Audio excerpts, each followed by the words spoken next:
प्रकार से जो है शांति समझौते किए गए।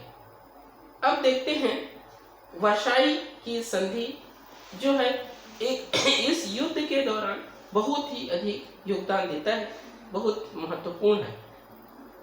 जून 1919 में यह संधि हुई थी।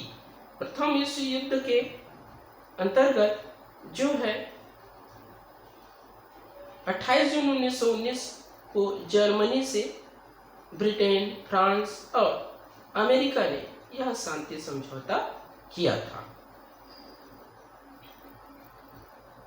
जैसे पहला नंबर आता है, इस संधि में जर्मनी और उसके सहयोगियों को युद्ध और उसके द्वारा दूसरे देशों को हुई हानि के लिए जिम्मेदार ठहराया गया और उसकी क्षतिपूर्ति के लिए जर्मनी पर हर्जाना भरने का दायित्व जो है रखा गया। अर्थात प्रथम विश्व युद्ध का सर्व जिम्मेदार किसे ठहराया गया?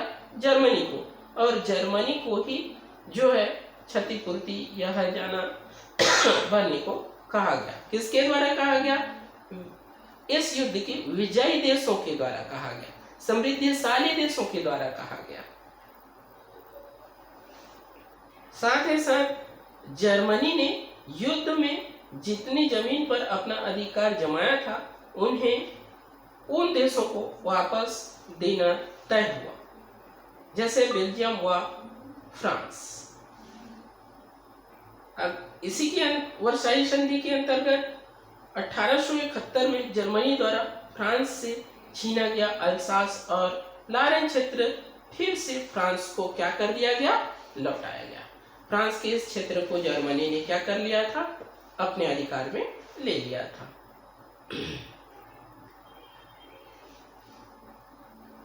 इसी वर्साई संधि के अंतर्गत जर्मन साम्राज्य के एक बड़े हिस्से को काटकर नवगठित पोलैंड देश में मिला दिया गया।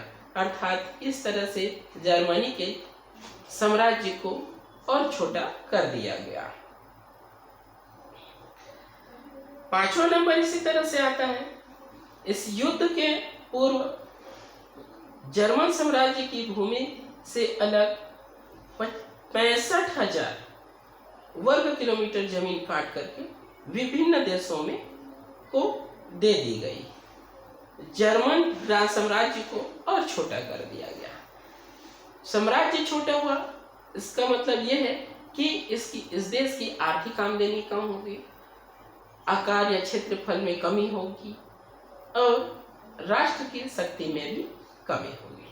छठवां नंबर आता है, अफ्रीका के जर्मनी के जो उपनिवेश थे उन्हें राष्ट्रसंघ के संरक्षण में ले लिया गया और राष्ट्रसंघ ने उन्हें ब्रिटेन, फ्रांस व पुर्तगाल के हवाले कर दिया। सातवां नंबर आता है, संधि की कई शर्त के अंतर्गत जर्मनी का निशस्त्रीकरण किया गया। अर्थात निशस्त्रीकरण का अर्थात क्या है? मतलब क्या है? अस्त्र शस्त्र ना तो बनाना है और ना ही उसका उपयोग करना है। अस्त्र शस्त्र जितने बहुत अधिक थे आवश्यकता अनुसार रख दिया गया और बाकी अस्त्र शस्त्र को उनसे छीन लिया गया। अर्थात निशस्त्रीकरण का मतलब है अस्त्र शस्त्र ना तो बनाना और ना ही उपयोग करना। जर्मनी पर पूरी तरह से अस्त्र शस्त्रों का प्रतिबंध लगा दिया गया और उसकी सेना को भी 1 लाख सेना तक ही सीमित कर दिया गया। अर्थात सेना भी 1 लाख से अधिक जितने थे उसे हटा दिया गया।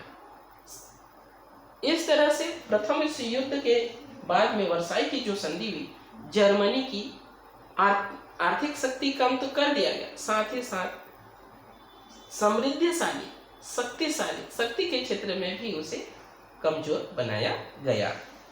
8वां नंबर है, इस शर्त के द्वारा यह तय किया गया कि जर्मनी और ऑस्ट्रिया का विलय राष्ट्रसंघ की अनुमति के बिना नहीं होगा।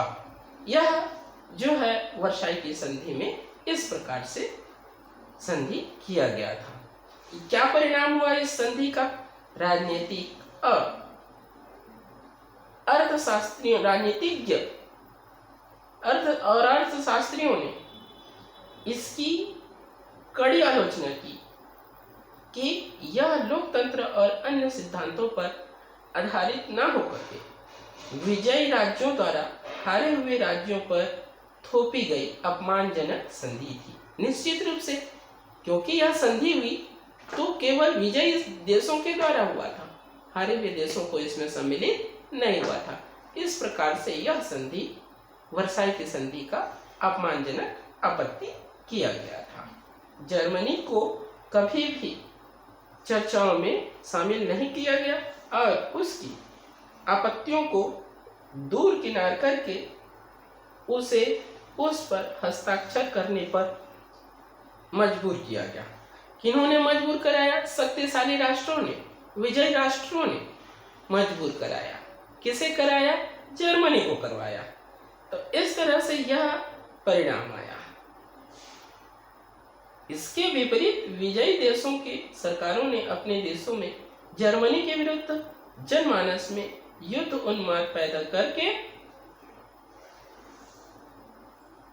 जर्मनी को नींबू की तरह पूरी तरह से क्या कर दिया? निचोड़ दिया। कैसे निचोड़ दिया? आर्थिक शक्ति को कम करके, सैनिक शक्ति को कम करके, उसके साम्राज्य क्षेत्र को कम करके, उसके उपनिवेश स्थापित किए गए राष्ट्रों को छोड़ा करके पूरी तरह से उसे सिकोड़ दिया गया। इसीलिए कहा गया है कि जर्मनी को नींबू की तरह निचोड़ दिया गया। इस संधि के बाद सभी को स्पष्ट किया गया कि इन शर्तों के रहते हुए जर्मनी के लोग इस व्यवस्था को कभी भी स्वीकार नहीं कर सकते। इसका परिणाम यही होगा कि जर्मनी के लोग ऐसे लोगों को चुनेंगे जो यह दावा करें कि जर्मनी के अपमान का बदला लेंगे और वर्साई की संधि को क्या कर देंगे? ठुकरा देंगे। क्योंकि इसमें जर्मनी को किसी भी तरह से लाभ नहीं था, जर्मनी को कम ही किया गया। इस तरह से ये वर्साई की संधि का इस प्रकार से परिणाम हुआ कि जर्मनी जो है इस वर्साई की संधि से को क्या कर दिया? असहमत कर दिया, ठुकरा दिया। लेकिन इसी दौरान जो है राष्ट्र में शांति स्थापित करने के लिए, राष्ट्र की जनता में का विकास करने के लिए, किसी भी तरह से युद्ध को रोकना है और राष्ट्र में शांति स्थापित करना है, इसके लिए राष्ट्र संघ की स्थापना हुई। सन 1920 में जिनेवा, स्विट्जरलैंड की जो राजधानी है, जिनेवा में राष्ट्र संघ, जिसे आप अंग्रेजी में लीग ऑफ नेशन कहते हैं, की स्थापना की गई, जिससे उनका यही अपेक्षा थी कि वह देशों के बीच के झगड़ों का शांतिपूर्ण तरीकों से निपटारा करेगी और उनमें स्वास्थ्य, श्रमिकों की दशा, खाद्य सुरक्षा आदि विषयों में विकास के लिए क्या करेंगे? मदद करेंगे, सहयोग करेंगे। इसका प्रमुख काम था विश्व युद्ध के बाद किए गए अंतर्राष्ट्रीय समझौतों का क्या करना है? क्रियान्वयन करना है, संचालन करना है, अंतर्राष्ट्रीय समझौतों को प्रोत्साहन देना है।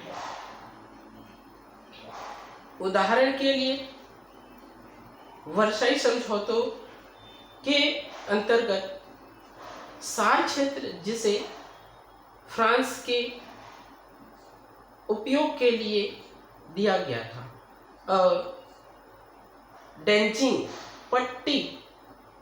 पट्टी ये है कि किसी राज्य विशेष, राष्ट्र विशेष के द्वारा साम्राज्य क्षेत्र स्थापित करने के बाद पश्चात उसका क्षेत्र जहां समाप्त होता है वह, और जहां से दूसरे राष्ट्र शुरू होता है, तो दो राष्ट्रों के बीच में जो लाइन या पट्टी होता है, यही डेंचिंग पट्टी कहलाता है। डेंचिंग पट्टी जिसे पोलैंड के को समुद्र तक पहुंच के लिए दिया गया था। यह प्रशासन राष्ट्र संघ को क्या करना था, रख रखाव करना था, देखना था, संभालना था। राष्ट्र संघ के गठन में की गई समस्याएं थी। पहली बात तो यह है कि इसमें विल्सन की अहम भूमिका के बावजूद अमेरिका सम्मिलित नहीं हुआ। सोवियत रूस जो विश्व भर में समाजवादी क्रांति की जो है पैरवी कर रहा था, अगुवाई कर रहा था, नेतृत्व कर रहा था, को इसमें आमंत्रित नहीं किया गया। अर्थात ना तो इस राष्ट्र संघ की स्थापना में ना तो सोवियत रूस शामिल था और ना ही संयुक्त राज्य अमेरिका। एशिया और अफ्रीका के उपनिवेशों को इसमें सदस्य नहीं बनाया गया। इस तरह से प्यारे बच्चों, आज आपका यह पाठ क्या होता है, पूरा होता है। इस पाठ के अंतर्गत आप सभी ने प्रथम विश्व युद्ध में होने वाली जो घटनाएं हैं, क्रियाएं हैं, क्रियान्वयन है, राष्ट्र संघ है, वर्साई की संधि है, उसका परिणाम है शांति समझौते, और युद्ध, प्रथम विश्व युद्ध के में महिलाओं की स्थिति, जन सामान्य पर इसका प्रभाव, और इस प्रथम युद्ध में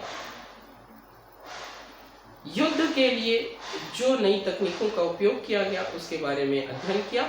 इसे आप समझेंगे और याद करके फिर कॉपी बनाएंगे। यही आपका होमवर्क रहेगा।